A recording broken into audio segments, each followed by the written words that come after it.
Dito nga sa atin sa Pilipinas, di talaga gaanong kilala si SYM o Sanyang Motors.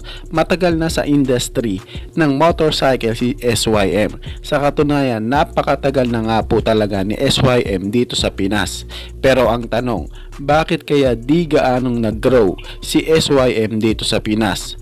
Bakit kaya ayaw niyang dalhin ang iba nilang motor dito sa Pinas? Yan ang mga sasagutin nating tanong. By the way guys, isa nga sa pumukaw ng atensyon ko ang scooter na ito ni SYM na talaga namang mapapawaw ka. Kaya samahan nyo ako na pag-usapan ang motorcycle na ito.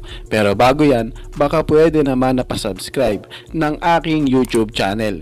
I-click mo na din ang notification bell para ma-update kayo sa mga susunod na i-upload ko. Guys, pinasisigla ko nga din po pala kayo na i-like and follow ang aking Facebook page. Nasa description po ang link. Kaya make sure guys na tapusin nyo ang video na ito para malaman nyo ang information may kinalaman sa motorcycle na ito.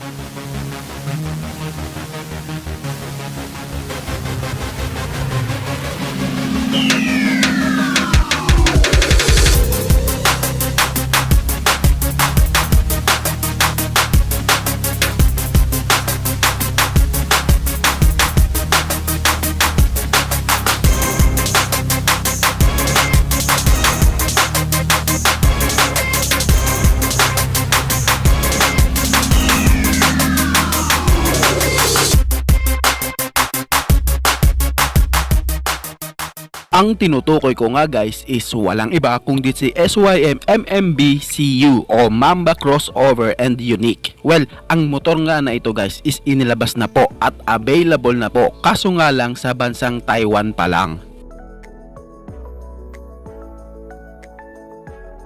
Well, kita naman sa kanyang looks and sa ganda ng itsura nito, talagang masasabi ko na panapat na din talaga ito sa Big 4 na brand. Sa looks na talaga namang napaka-unique. Well, unique talaga to kasi nasa pangalan naman na talaga din niya to. Ang SYM nga guys o Sanyang Motors is di po pipitsugin kung sasabihin mo na sirain ang mga motor ni SYM. Well, diyan ka nagkakamali. May kalidad at sintibay din po siya ng mga motor ng the Big 4 na brand at talagang magaganda ang inilalabas ni SYM. Well, ano ba ang meron kay SYM MMBCU 160cc? Ito nga guys is merong 158 cubic centimeter engine displacement, naka 4-stroke, single cylinder, single overhead cam with 4 valves. Naka fuel injected na din po ang scooter na ito at naka liquid cooled engine. Sa kanyang disenyo ng headlights, marami nga ang nagsasabi na may pinagkopyahan at may ginayahan ito. Pero syempre di ko na i-mention kung anong motor ba ang sinasabi nila na pinagkopyahan nila, kasi bilang respect na sa nagdisenyo ng motor na ito, kasi ayon nga po mismo kay Hauhan Design, ito nga daw is original design nila, walang pinagkopyahan o naging concept bike, talagang sarili nilang design at kaya nga siya tinawag na Mamba kasi ito po ay inspired sa Black Mamba, kaya makikitaan mo talaga siya ng pagka-aggressive looking kahit scooter lamang ito. Pagdating naman sa kanyang power output guys, ito po is merong maximum power na 15.6 HP. Well, sa ibang detalye may kinalaman dyan guys is agad ko naman kayong i-update. Ito guys is estimated lamang po na horsepower. Sobrang unique nga ng kanyang naked handlebar na isa sa nagpaparelax sa rider dahil sa may kahabaan at may kataasan ito, dahilan para maging upright position ang body posture ng rider and mas lumawak ang steering radius ng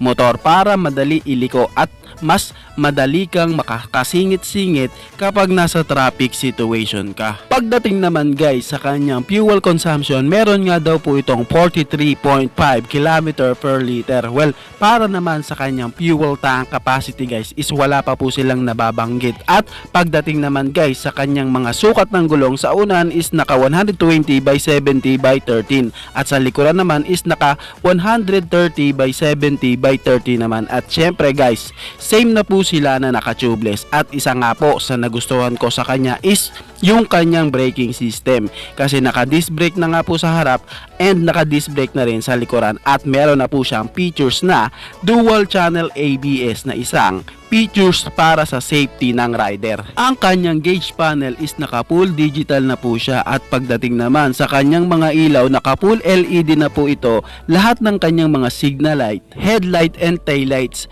Unique nga ang bahaging likuran ng motor na ito dahil na din sa kanyang plate holder na nakalagay sa kanyang rear fender para lalo ngang mangibabaw ang ganda ng disenyo sa kanyang likurang bahagi. Napakaangas. Ito pa ang malupit dito guys. Bukod sa features na ABS, meron na nga din itong features na TCS o Traction Control System. Well, alam nyo naman kung gaano ka high-tech na features na yan at yung mga features na yan is makikita lang natin halos sa mga big bikes. Kaya pinapakita lang ni SYM dito na bukod sa magandang gawa, kalidad at may power output na maganda ang kanilang motor, pinapakita lang din nila na mahalaga ang safety ng rider. Kaya nilagyan nila ng mga ganitong kagagandang features ang scooter na ito. Well, syempre naka-built-in na din sa kanya ang USB charging port. Common na din talaga kasi ang features na ito sa mga scooter. Meron na din siyang features guys na ISS o Idling Stop System. Ito ang features na kapag naka-stop ang motor mo within 3 o 5 seconds, kusa pong mamamatay ang engine mo. Kapag pinihit mo naman ang throttle, kusa na din po itong aandar. Meron na din siya guys na features na anti-leak engine hanger system. Ito ang features na less tagdag sa motor na kahit napakabilis ng pagtakbo mo stable pa din ang motor mo, at ang features na ito ang isa sa nakakatulong na mabawasan ang vibrates ng makina mo, dahilan para maging stable ang motor. Kita din sa forma ng kanyang upuan na mapa-rider o back-rider nito is talagang chill lang. Kung baga relax na relax talaga ang body posture mo dito. Kaya pwede talaga ito sa mga long ride, and bukod sa kanyang features na anti-leak engine hanger system, naka-telescopic port nga po ang suspension nito sa harapan at naka-monoshock naman sa likuran. Kaya makakaasa ka na talagang sobrang stable talaga nito, lalo na kapag papasok ka sa mga kurbada. Ngayon ang tanong, bakit kaya di gaanong nag-grow si SYM dito sa ating bansa?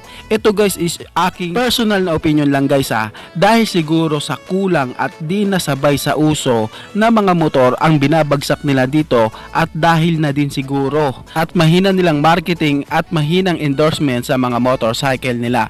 Ngayon ang tanong naman na bakit kaya ayaw niya dalhin ng SYM ang mga motor nila dito sa Pilipinas, katulad itong pinag-uusapan natin na scooter na ito. Bakit kaya ayaw nilang dalhin? Dahil kasi guys, may kataasan ang price ng mga new unit ni SYM kapag dadalhin na dito, at dahil nga din sa di sila kilala sa Pilipinas, baka di din bumenta ang motor nila. Dahil sa Pinas, once na hindi ka naka big bore brand na motor, sirain na agad ang kanilang tingin. Ganun pa man, baka humahanap lang ng tamang tiyempo si SYM para sa pagdala nila ng mga panibagong unit nila, and syempre kung ito is dadalhin na dito, talagang makikipagsabayan ito sa ibang brand at talagang sulit na sulit ang scooter na ito pagdating sa kanyang looks, physical appearance, bodywork, sa kanyang specs, and lalong higit sa kanyang features. Kaya talagang pwede ito ang SYM MMBCU 160cc. Kayo guys, ano masasabi nyo sa motor na ito? Paki-comment naman ang inyong reaksyon. Maraming salamat po. Bago matapos ang video na to guys, baka pwede naman na pahingi ng isang like mula sa inyo. Maraming salamat po. Sa tingin ko guys is dito ko na lamang po tatapusin ang ating vlog. I hope na nag-enjoy kayo sa aking hinandang video para sa inyo. Pinasisigla ko rin kayo guys na isubscribe ang aking YouTube channel. I-click mo na din ang notification bell para maging updated kayo sa mga susunod na i-upload ko. Maraming salamat po. So dito ko na lamang po tatapusin. Ichi boy. Thank you!